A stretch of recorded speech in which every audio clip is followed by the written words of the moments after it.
It's Nem with my spokesperson, Delight.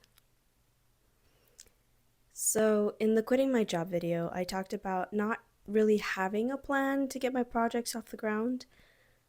And while that's true, it's also not. What? Let me explain. I'm a planner. I can plan all day, quite literally taking days and weeks to plan. What I'm also is an overthinker with an emphasis on self-doubt. So you can kind of guess where I'm going with this. So can you guess what I usually don't do? Execute. Good job.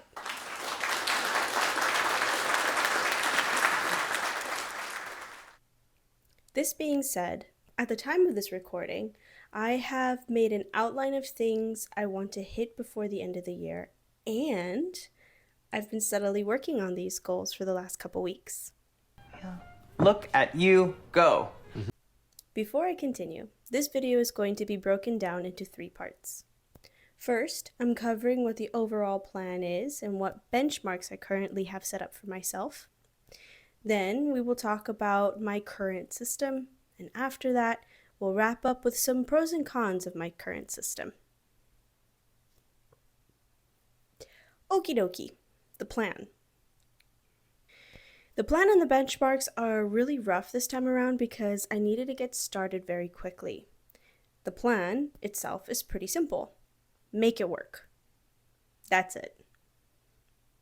Get writing, get posting, get networking. For YouTube, the benchmark I'm trying to hit is uploading at least 20 videos to this channel.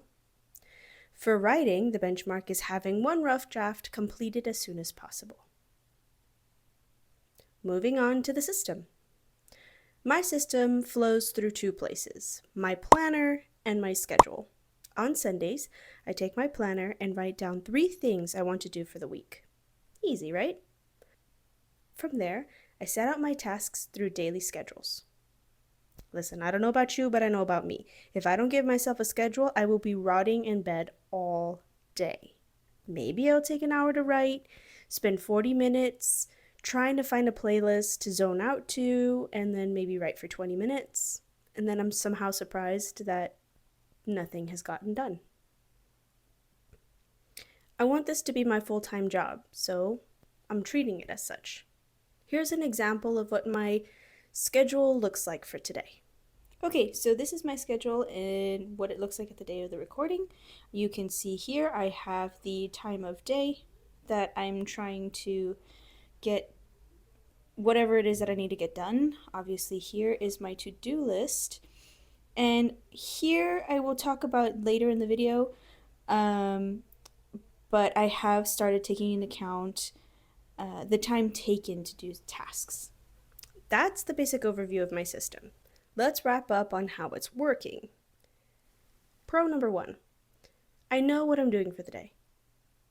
Because I have a set schedule, I'm not spending a whole lot of time thinking about what to do next, which means I have more time allocated toward my work. Con number 1, I didn't account for time. When I started making schedules, I didn't realize how long these tasks were actually going to take me.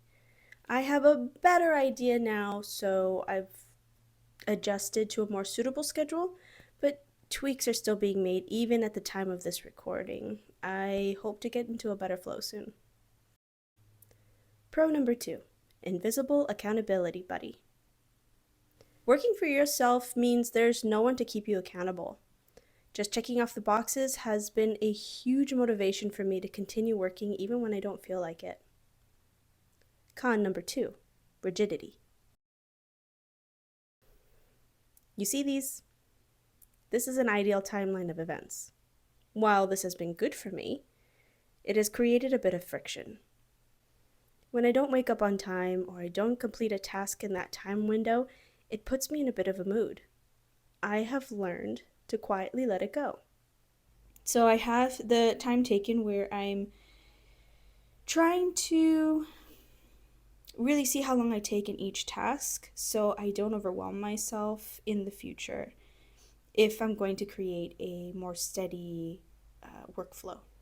Side note, it took me 4 hours to write something today, like 600 words. I wanted to cry, but así es la vida. I'm not crying, you're crying. Pro number 3, incorporated breaks. Since working on my own, I've had to struggle with one of two scenarios. Either I hyper-focus on my task, or I frequently walk away from my desk.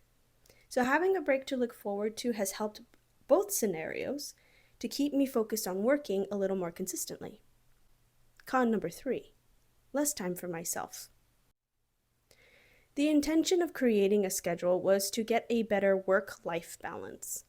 Though I have these breaks, and I do take them, I get overwhelmed with how much work is still left, and that means I'm working for much longer than I intended.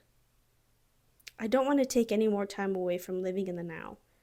I'm playing around with the idea of taking weekends off as if I were working a traditional job, but we'll have to see. Phew, that's it for us. Thank you so much for being here. I will be giving a progress update on what I'm working on in the next video, so thanks again. Bye-bye.